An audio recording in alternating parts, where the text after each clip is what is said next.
today I will be interviewing Engineer Leah Moyo. She is the head of the Water Quality Division at Balabago Waterworks.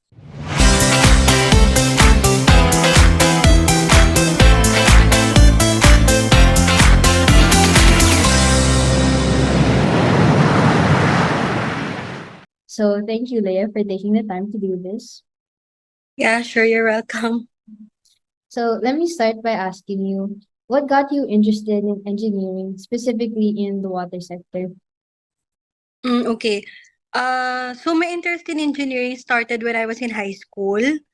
Because I have a teacher in high school that is really fond of chemistry, and I think sort of nahawa dun sa fondness niya on chemistry.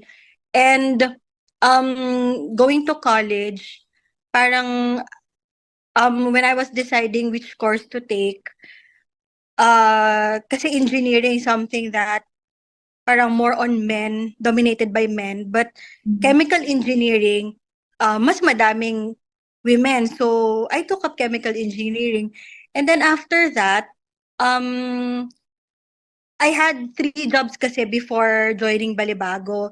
So when I joined Balibago, there I found kasi the passion, Mhm. yung water, parang very different siya from other industries kasi water is a basic necessity. Parang it's needed by everyone. And when you see na yung impact mo dun sa pag-treat ng water, especially my position as the head of water quality, yun, nagdire-diretso na, parang I fell in love with what I do. So, yun. Oh, it's actually really interesting. And I didn't know that there was like a gender gap in these different engineering courses. Yeah, kasi ang daming choices ng engineering, di ba? When you say engineer, they think na more on civil, yung infrastructure, buildings, ganyan. Madalang yung chemical engineer. But chemical engineering, mas madaming babae. Like 30% lang I think ang guys. Ah, okay. So can you tell me about a successful project you led at Balabago?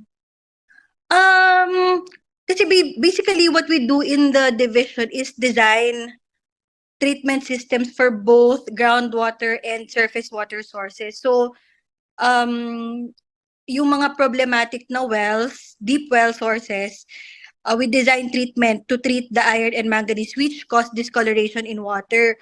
So Mm. ayun, meron kasi tayong sinusunod na standards mandated by the Department of Health, and kailangan pasok sa standards yung water na sinusupply natin sa customer. So there are several water filtration systems installed tsaka water treatment plants na um, ang aim is to make the water compliant sa DOH standards. Okay. So along with this, can you tell me some of the challenges you face with your specific role? I think madami, like the ever-changing water quality. Because that's the focus of the department. You i-address yung water quality, and due to um population growth, yung mas mataas na consumption ng water ng consumers, una for groundwater, humihina yung replenishment ng sources. So mas pumapangit yung water quality. So that's one of the challenges we are facing now, yung treatment ng water, yung appropriate design. Kasi it's not a one size fits all. Mm. Mahirap siyang i-identify, like matagal na investigation siya bago ka makapag-propose ng treatment. And even if nakapag-propose ka na ng treatment, pag in-implement mo, hindi pala enough or hindi pala tama. So, yun yung, I think yun yung biggest challenge ngayon. Okay. So as a female leader, do you think we need more women in the water sector? Yes, I think oo, because um women are more detail oriented. So, and True. more mas patient sa research Mm. kasi it takes a lot of patience talaga to research and successfully implement yung mga treatment systems na ganyan. Kasi nga, as I mentioned earlier, hindi siya one size fits all. So, minsan kapag natapos mo siya, you may be frustrated na hindi enough or hindi tama yung solution na na-propose mo. So, trial and error, paulit-ulit. So, I think yun, oo.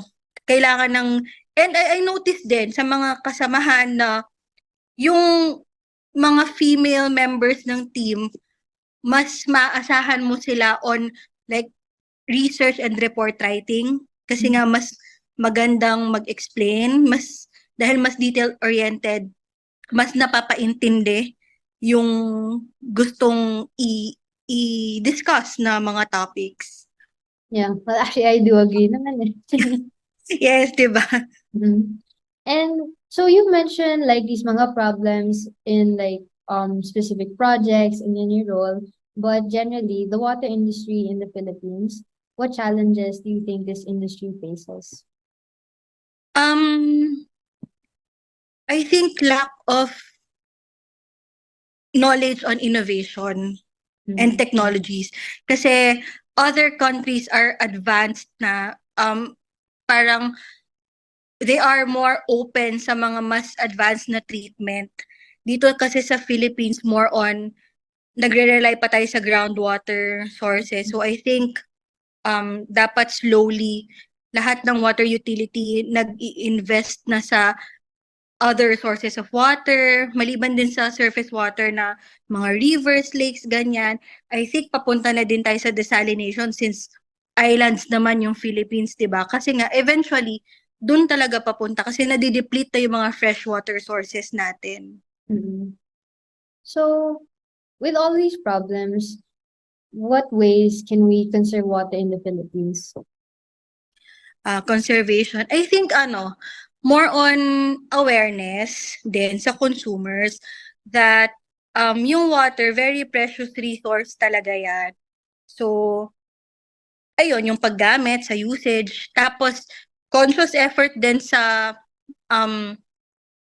like sa treatment, yung pollution ng water, yung paggamit ng consumers na dapat aware sila na yung consumption nila hindi yan unlimited resource.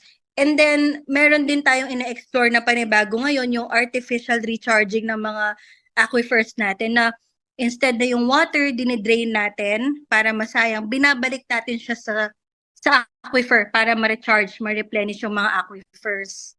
Okay, so a lot on awareness and technological innovation. Yes, I think yun yung pinaka mag-a-address ng mga problems natin on water. Okay. So, on a more personal note, what message would you give to students who wish to pursue a similar path to yours, especially women who want to study engineering and business and who want to enter the water sector? Don't be intimidated by being outnumbered by men kasi what we need talaga is more women leaders kasi nga yung passion, I think ang women generally mas passionate sila, especially when they fall in love with what they do. So, ayun, basta don't be scared if you're really interested in water.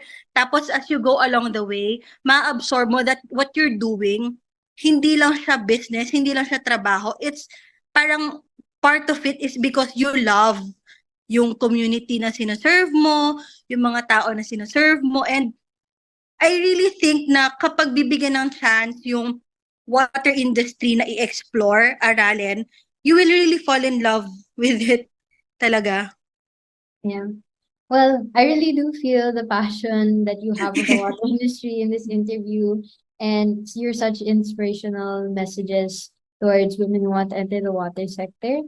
And actually, this is the end of the interview. So thank you so much for answering all these questions. Thank you, Sophie. Thank you.